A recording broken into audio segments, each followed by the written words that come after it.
magic in the mud, as witnessed by Johnny Rotz's ride in the 1970 Belmont Stakes. As they splash out of the gate, the favorite, My Dad George, is stuck in the pack.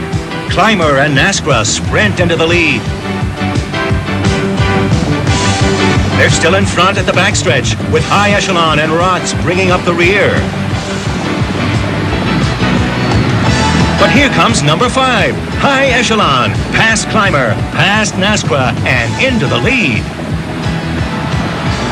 Jockey Johnny Rotz rode the race of his life to bring High Echelon from dead last to the winner's circle at the 1970 Belmont Stakes.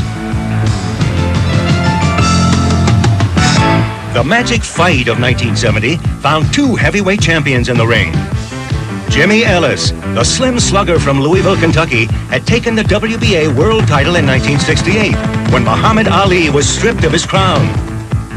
Ellis was on a collision course with Philadelphia's undefeated Smokin' Joe Frazier.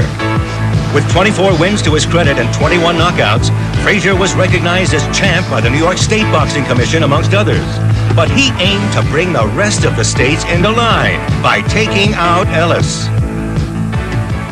About pushing fight all the way. Yeah. I ain't a pushing man. I'm a working man. And I'm a winning man. You're a winning man. Okay. Well, we got time out there on the 16 to see what's going to happen. Yeah. You going with a little side bet? Well, you can bet your purse if you want to. All right with me. No, bet the purse. Bet the purse. Frazier knew he wasn't really gambling. By the 5th round, Joe's brutal body assault had Ellis worn out.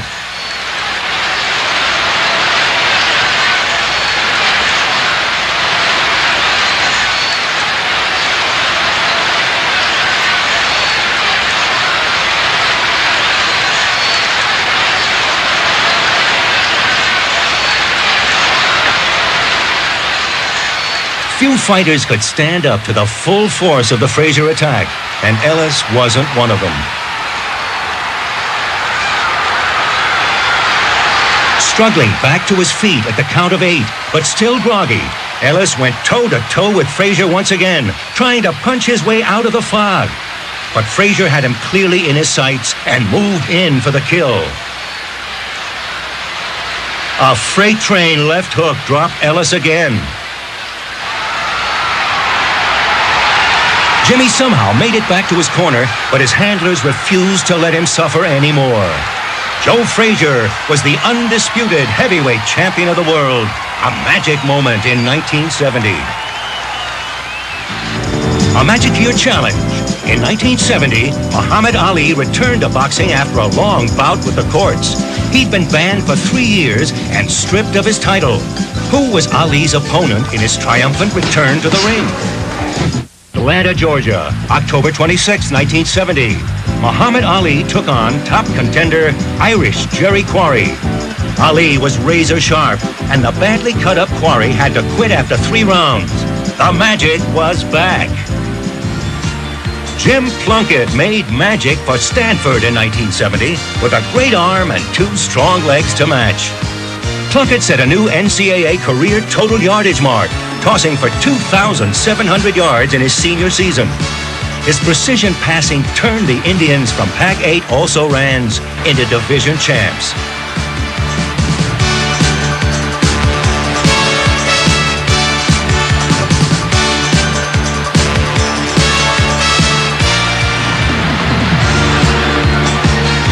Plunkett's 18 TD strikes led the future pro great to 1970's Heisman Trophy. The great Vince Lombardi passed away in 1970. The Super Bowl trophy bears his name, a name that stands for excellence. Lombardi took his Green Bay Packer teams to 5 NFL championships in 9 seasons. The 1970 duel for the Lombardi Trophy saw Hank Stram's explosive Kansas City Chiefs fighting it out with Bud Grant's tough Minnesota Vikings. The Vikes' Carl Eller, Gary Larson, Alan Page, and Jim Marshall anchored the Purple People Eaters, the defense that made the Vikes a 14-point favorite. Stram and quarterback Len Dawson were the key men in the imaginative Kansas City offense. Dawson had him rolling in the second quarter. Frank Pitts captured this pass. The Chiefs were on the loose. Stram had lots of magic up his sleeve. Dawson fakes and gives to Pitts, who streaks into Viking territory.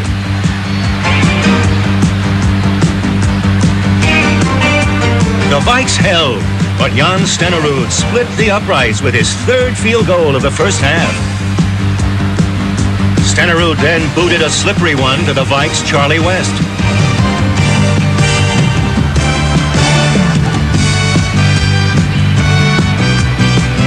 Bud Grant had reason to worry, because with Casey on the 5, Mike Garrett tore through a huge hole, and the Chiefs were up 16-0 at the half.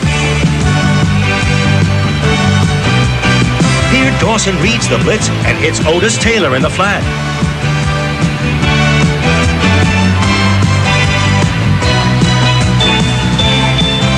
The 46-yard catch and run make it 23-7 Kansas City as they upset the heavily favored Vikings in the Super Bowl of 1970.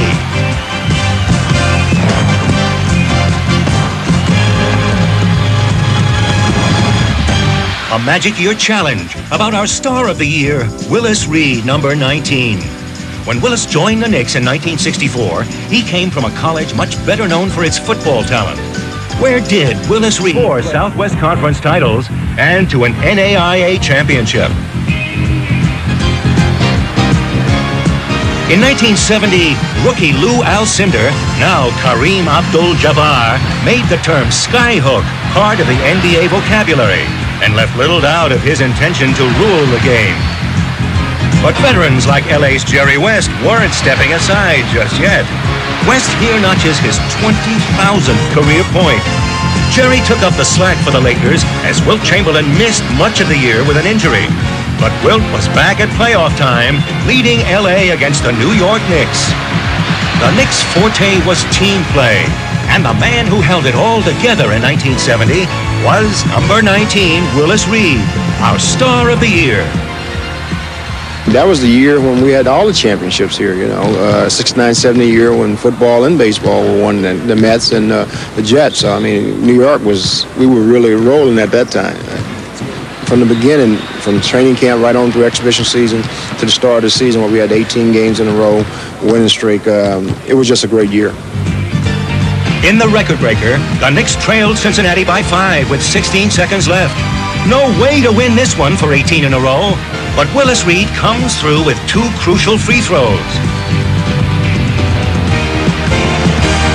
And then the final call by Bob Wolf as Cincy coach Bob Cousy tried to inbound the ball. New York would like to have this ball looped in for the chance at the steal. And it's intercepted. Put in by Dave DeBuscher, 105 to 104. 10 seconds to go. Intercepted by Frazier. Frazier shoots. The foul. There's a whistle on the play as Frazier went up with 2 seconds to go. Fans, if this is pulled out, it will be one of the miracles of basketball. The Knicks come back. Hold on. Knicks trail. 2 seconds to go. They trail by 1 point. It's tied. 105 to 105 with 2 seconds to go. Walt Frazier. Cincinnati will call timeout most probably to get the ball at midcourt. He made